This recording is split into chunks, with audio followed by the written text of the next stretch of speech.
This is the screencast for section 4.6, example 4. We are going to fill a conical tank. Water runs into a conical tank at a rate of 9 cubic feet per minute. So that is the rate that the volume is changing. So I'm going to call that dV dt, and I'll put that over here, so that's 9. The tank stands point down, obviously it has some sort of bracing, it wouldn't balance like that, and has a height of 10 feet to start with, and a base of radius 5 feet. How fast is the water level rising when the water is 6 feet deep? So we are technically comparing two similar triangles here. So this tank is 10 feet tall and has a 5-foot radius, but we're starting out with a 6-foot height and filling it up from there. So we're going to try and find out how fast the height is rising. We're trying to find dH dt. Well, the volume of a cone is 1/3 pi times the radius, which is changing, so that's a function of time, squared times height, which is also changing, so that's a function of time.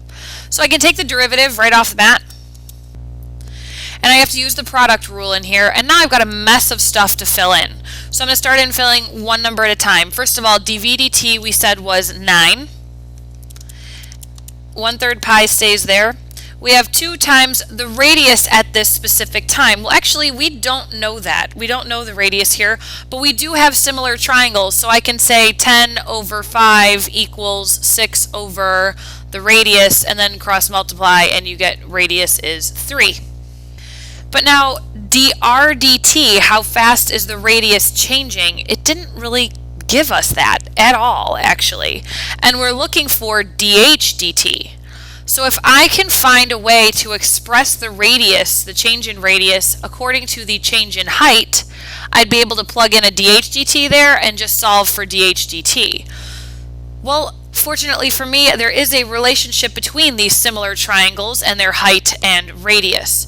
As a matter of fact, I know one height and one radius, so I can say h of t over r of t equals the height of 10 over the radius 5. Height of 10, radius 5. So that relationship, or 2 over 1, holds steady for each one of them. But I need to find an expression for dr dt, so I'm going to solve for r, which gets me my relationship between my radius and my height. Now if I take the derivative, I'll know the relationship between the change in radius and change in height. So the derivative of this would be 1/2 dH dt equals dr dt. So now I have an expression to put in for dr dt that has dH dt in it. Now again, how did I know I needed to do that? Well, because I don't have any information about the change in radius. But the change in radius is affected by the change in height. There is a similar triangle pattern here, so I can use that to come up with my dH dt, dr dt relationship. The height that we're going for is exactly 6 feet. The radius we solved for was then 3 feet. And we are trying to find dH dt at the end here. So now I have 2 dH dt's to solve for, so I'm going to factor those outside of the brackets. 2 times 3 times 1/2 times 6 is 18. 3 squared is 9. So this is 27 divided by 3, which is 9 pi. So dH dt, if I divide both sides by 9 pi, is 1 over pi feet per minute.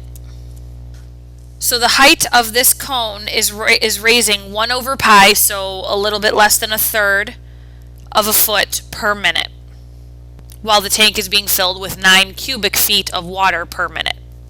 But just at this instant, as you fill up higher and higher and higher, that rate is going to slow down because the water is going, that 9 cubic feet is going to spread out further and further and change the height less and less.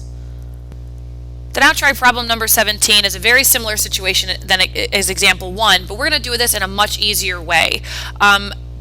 Just like taking a derivative sometimes, if you set up the word problem in a way that's going to be easier to plug in numbers, we have a much simpler form of word problem. So that's what we're going to do here. Now water is flowing at the rate of 50 meters cubed per minute from a concrete conical reservoir. Well, that means our dV dt this time is not going to be positive.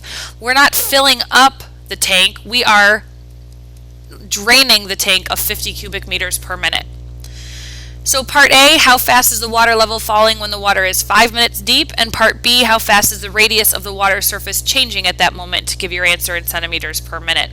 Okay, so first of all, part A, how fast is the water level falling? Well, the water level is dH dt. So I'm going to draw my cone. So I only have a height of 6 and a width of 45. I can't even draw that to proportion. But this is my conical tank, and then I want to study how fast the water is falling when the cone is, or the water level is 5 feet deep. So I need to find the radius at that time if we were doing the problem like the example, but we're not. So let's set up our V of t equals 1/3 pi r of t squared h of t. Now our radius can be expressed in terms of our height. So I'm going to do that right off the bat. Instead of after we take the derivative, I'm going to do that first. So if we have our radius over the height, that's going to be a proportion of 45 over 6. So the radius is 15 halves times the height. So now I can substitute this in, which makes my derivative only have h of t in it, which means plugging in numbers is going to be a lot easier. So now I have 18.75 pi, and then times h of t cubed is the volume function. So I'm going to take that derivative with only h of t as my input function. Now I only have to plug in my height, which is 5, and I'm solving for dH dt. My dV dt is negative 50. So I get that dH dt is 0.0113, and that would be meters per minute.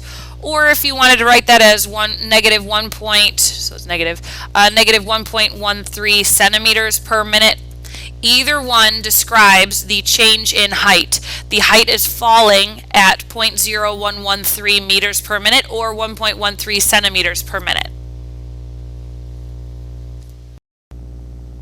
Part B asks how fast is the radius of the water surface changing at that moment, and it says give your answer in centimeters per minute, so that's where centimeters per minute came in for part A too. So how fast is the radius of it changing would be dr dt, but I took out dr, or r of t, from this whole volume problem from the original part A. So I need to look at the relationship between r and h. I found dH dt, so now if I look at the relationship between r and h, I'll be able to see the relationship between the change in r and the change in h. So I'm going to do part B over here, and I'm going to take the derivative of this proportional relationship.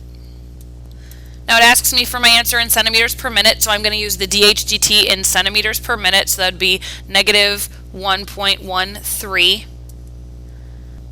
And I get negative 8.488 centimeters per minute, so the radius is decreasing by about 8.5 centimeters per minute.